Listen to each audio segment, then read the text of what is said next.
Hello, my name is Alan Lee. I'm an illustrator and film designer.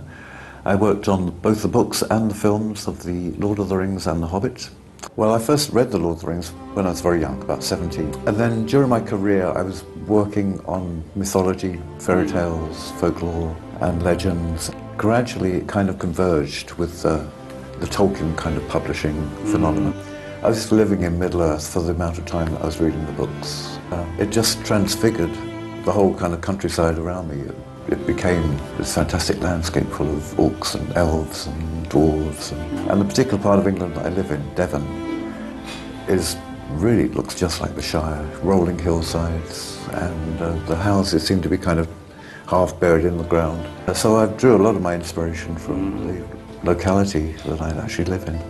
The Chinese landscape scroll paintings that I know are very impressive, and there's always, the mixture of the clouds, the mountains, the waterfalls, and those are some of my favourite things to draw.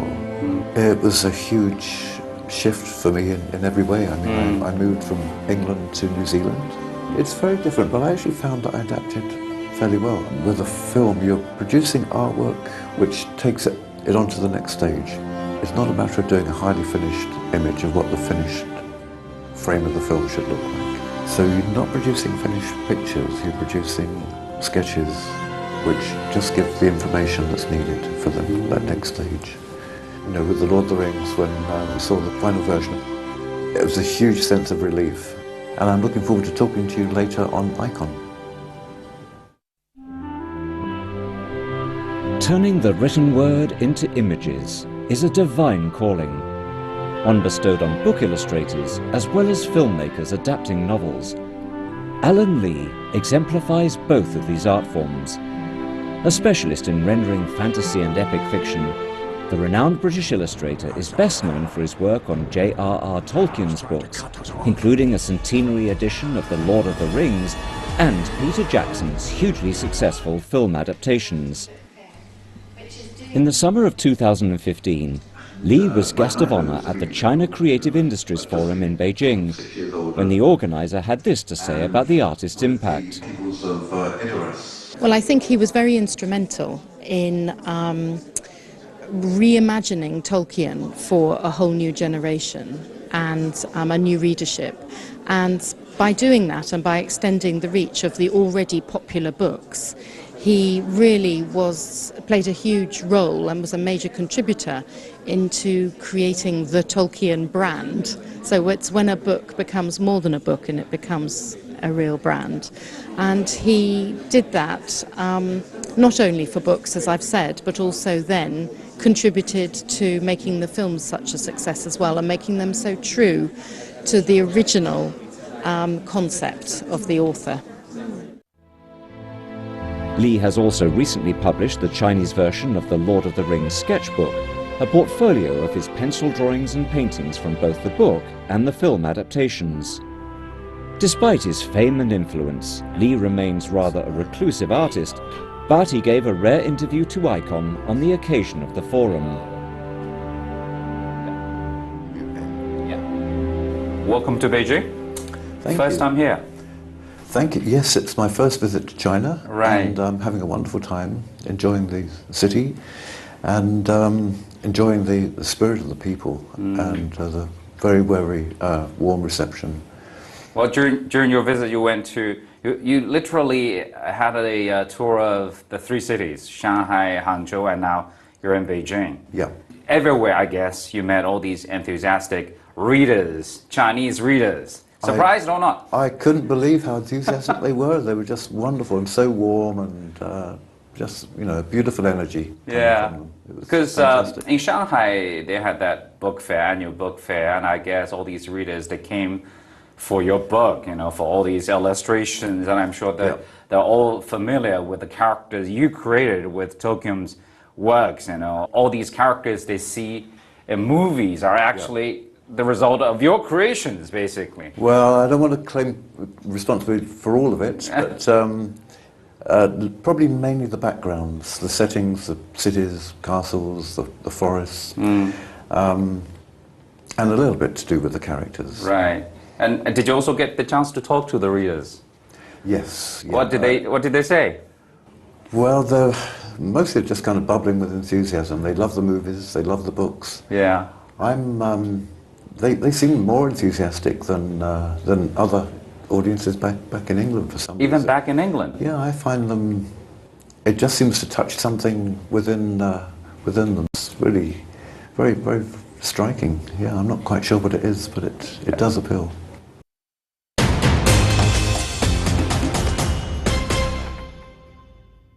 Hello, my name is Alan Lee. I'm an illustrator and film designer. I worked on both the books and the films of The Lord of the Rings and The Hobbit, and I'm looking forward to talking to you later on Icon.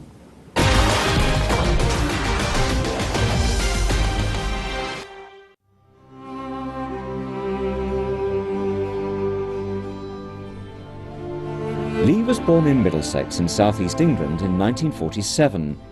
He attended the Ealing School of Art, specialising in illustration, and has reimagined a wide range of books, including Fairies, The Mabinogion, Castles, and Merlin Dreams.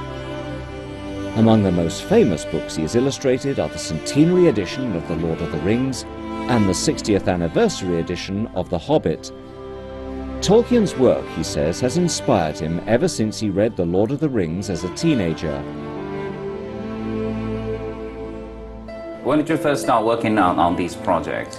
Well, I first read The Lord of the Rings when I was very young, about 17. 17. Which is a very long time ago. And then during my career I was working on mythology, fairy tales, folklore and legends, and gradually it kind of converged with the Tolkien kind of public phenomenon. And it was the centenary edition of The Lord of the Rings which finally managed to get the Tolkien estate to agree should be an illustrated edition. What was it like, when you were just 17? I heard you were working actually at a cemetery at the time. Yep. Well, you read all these books, and great environment, I guess, for all these fantasy adventures. I didn't actually read the books at work, Right. but when I got home from work, I was just living in Middle-earth for the amount of time that I was reading the books. And it just transfigured the whole kind of countryside around me. It became this fantastic landscape full of orcs and elves and dwarves. And we see the traces actually in the illustrations. It seems it's like, we're looking at the countryside scene in England. Is that one of the reasons why you, in the early days, moved from the city actually to the countryside? It is, yeah. And also Tolkien was very much inspired by, well, wherever he went, he kind of drew in inspiration for his stories. So a lot of it feels very much like England. And the particular part of England that I live in, Devon, really looks just like the Shire. Rolling hillsides, and the houses seem to be kind of half buried in the ground. And so I drew a lot of my inspiration from the locality that I actually live in. Well, what is the most difficult thing when you created all these, all these scenes, landscape, characters included? Well, it depends whether we're talking about books or film. Books first, maybe. For a book, I think the most difficult thing is to kind of, well, it's not really difficult, but you have to kind of restrain yourself to a certain extent, because you don't want to kind of let your enthusiasm make you stand between the author and the reader. You need the text to be paramount, and support it as far as you can. Just enrich the reader's enjoyment of the text. So tend to steer away from the big moments of high drama that the author is really building up into a kind of a climactic moment, and perhaps take an event that's kind of just prior to that, so where you're setting the scene and you're building up the atmosphere. And if you can colour the reader's imagination in those kind of quieter times, then their enjoyment of the moments of great drama, I think, are enriched because they've got that kind of support. So that's my kind of philosophy for illustrating. Illustrating books. Yeah, and choosing the scenes that you want to draw about. I mean, because the books and all these, the Hobbit and also the Lord of the Rings series and all these thick books and rich stories, and you have to decide what scenes you want to include in your creations, right? That's right, yeah. Was that a difficult decision too? Well, actually, on The Lord of the Rings, it was a little bit easier because the pictures could only go in specific places because of the way the book was produced. Right. Which meant that there was a little bit of flexibility in that you could choose whether it was going to be 8 pages on either side of, a particular... Right. But in the way that the books are bound, the plates could only go in particular places. And but there's so much that happens on every page anyway. And I kind of enjoyed that limitation. I enjoyed that slightly random nature that you're just taking... I want every picture to relate to the text that it's close to. I hate it when you're reading a book and you come across a picture that relates to a part of the story that is 5 or 6 pages later on, All right. So, because you want a kind of a flow through. See. So the reader's experience, he's reading, or she's reading the text, and the picture is kind of literally... right next to it. Just kind of colouring your... You don't want to interrupt the reading process. That's right, Want it to be a plus. Yeah, you don't want to Not a distraction. You don't want it to be confusing, and just it's a more satisfying experience.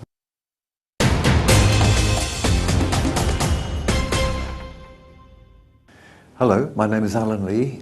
I'm an illustrator and film designer. I worked on both the books and the films of The Lord of the Rings and The Hobbit, and I'm looking forward to talking to you later on Icon.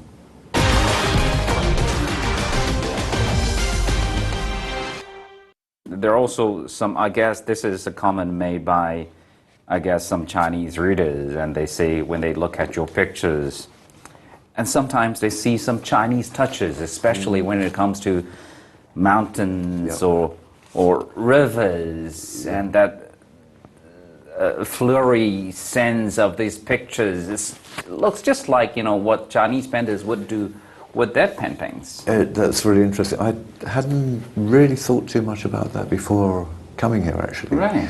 I mean, I'd always loved Chinese art, but I hadn't thought that it had a big influence, but I think it might have done.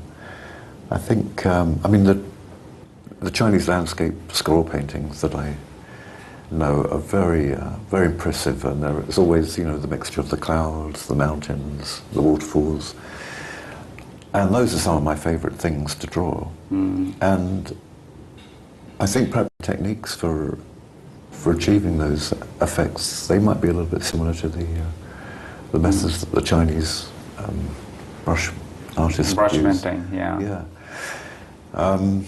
So there are similarities, and also I think Chinese art has had a bigger influence on Western art than we suppose.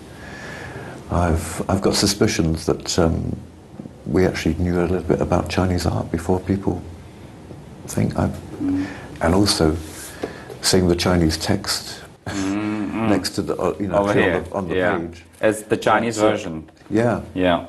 Then it does make the drawings look more Chinese as well. Have you also heard about Chinese mythologies? Like, Yes, I'd actually read The Journey to the West. You did? When I was about the same age as when I read Tolkien. Actually, right. Probably a couple of months later, I actually read The Journey to the West. I wonder what would be like, if you started your work, say, illustrating The Journey to the West. I think I would have had to have started quite a lot earlier in order to get anywhere with it. I mean, it's a wonderful, wonderful tale. What makes a good illustrator? According to your own experience. Is what I was saying about really serving the text. I think that for me that's fundamental. But there are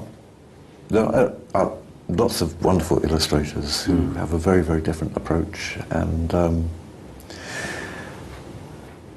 I think it's loving books is probably the main thing. You have to understand it first. You've got to love the story. You've got to really appreciate the poetry and the music and the writing, and love printed books as a physical. That's a pretext, right? That's the fundamental thing. Yeah. That's right.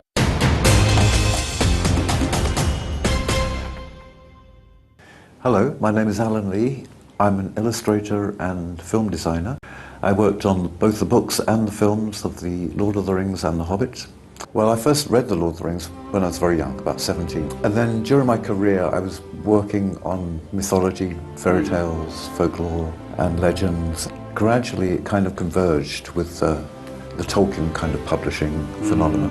I was living in Middle-earth for the amount of time that I was reading the books. It just transformed the whole kind of countryside around me. It became this fantastic landscape full of orcs and elves and dwarves. And the particular part of England that I live in, Devon, really looks just like the Shire. Rolling hillsides, and the houses seem to be kind of half buried in the ground. So I drew a lot of my inspiration from the locality that I actually live in. The Chinese landscape scroll paintings that I know are very impressive, and there's always, the mixture of the clouds, the mountains, the waterfalls, and those are some of my favourite things to draw. It was a huge shift for me in every way. I mean, I moved from England to New Zealand. It's very different, but I actually found that I adapted fairly well. With a film, you're producing artwork which takes it on to the next stage. It's not a matter of doing a highly finished image of what the finished frame of the film should look like. So you're not producing finished pictures, you're producing sketches which just give the information that's needed for that next stage. With The Lord of the Rings, when we saw the final version, it was a huge sense of relief. And I'm looking forward to talking to you later on Icon.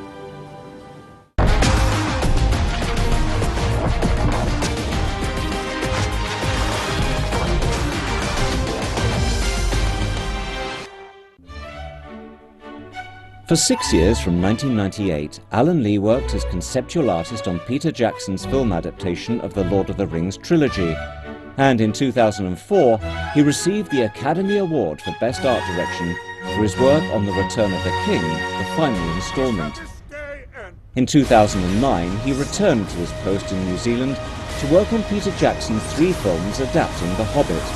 But getting him on board was a challenge. In the documentary, Designing Middle-earth, Jackson recalls how the works of Alan Lee caught his attention, but that the artist himself proved elusive.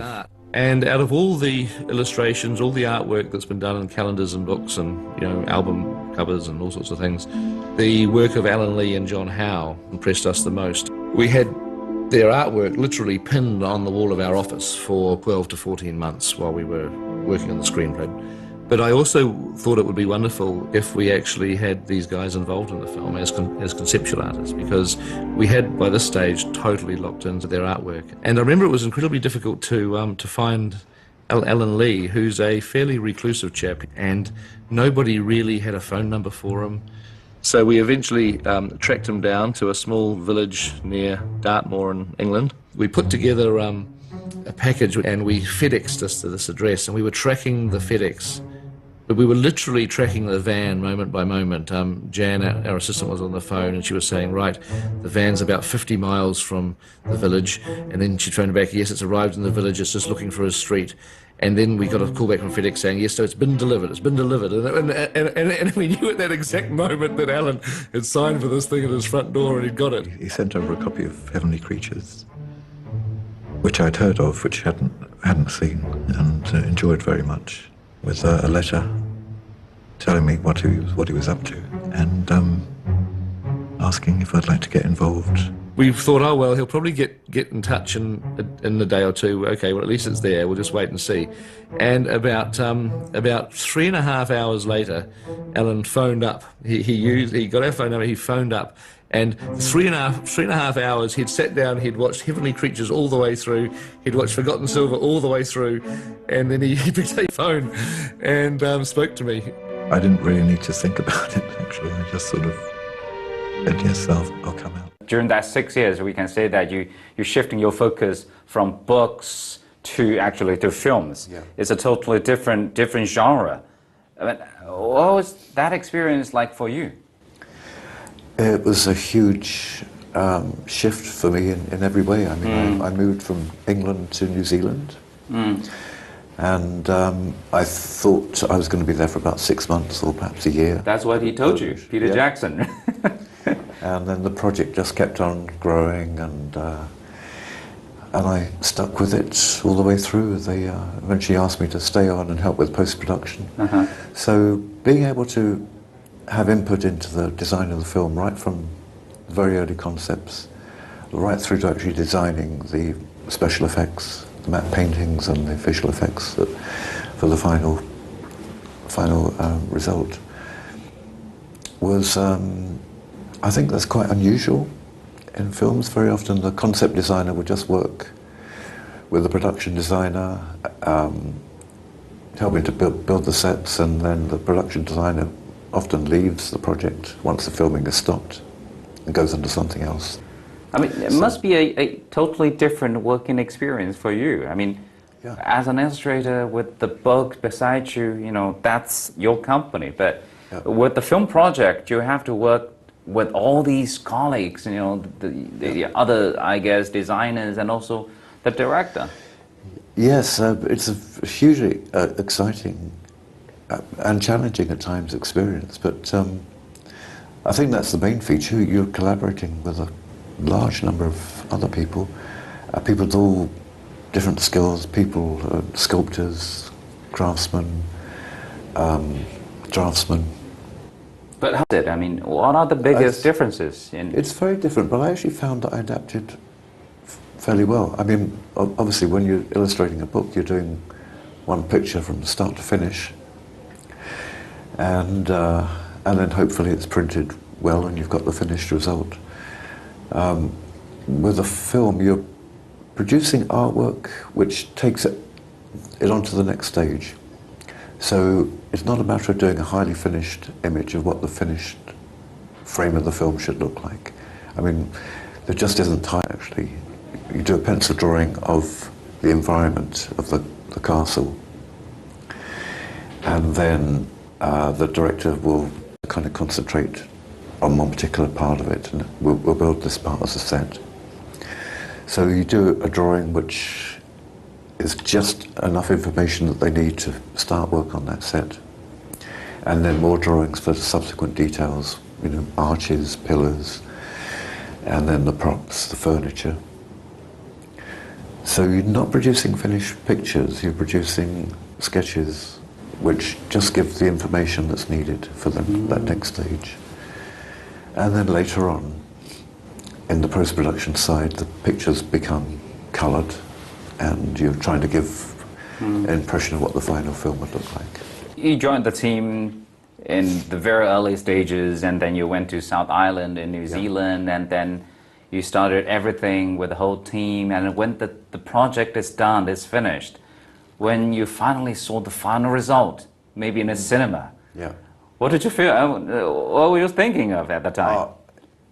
It was a huge sense of relief because it worked. You know, with the Lord of the Rings, when we saw the final version, we watched some versions, early versions of the final cut, but not the full picture. Not the whole picture, and then seeing the final thing in the cinema and just realizing that it actually worked, and that you're captivated by it and you're moved by it, and you know that you haven't been wasting, you know, the last 4 years. 6, yeah.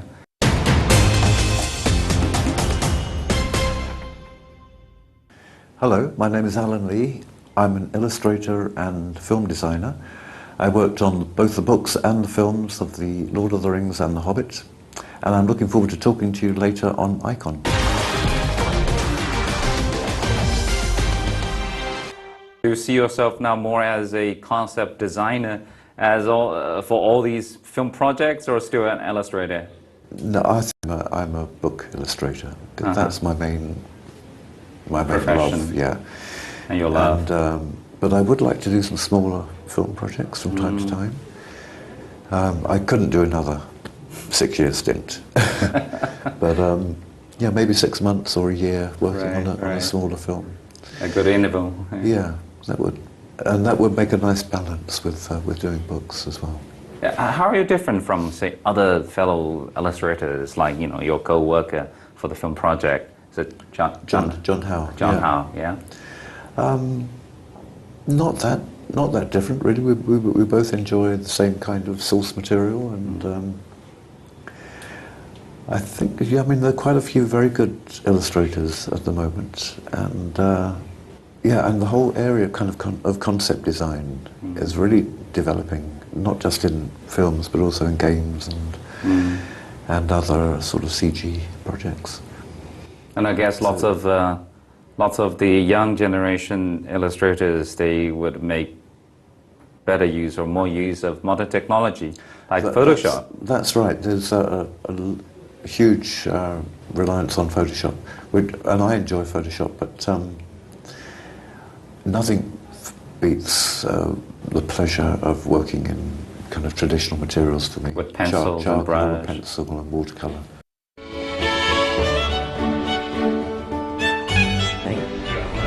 This film is really breaking new grounds in many ways as far as the technology of the filming goes. But John and I are still working in our time-honoured methods of pencil and charcoal, composing pictures in 2D.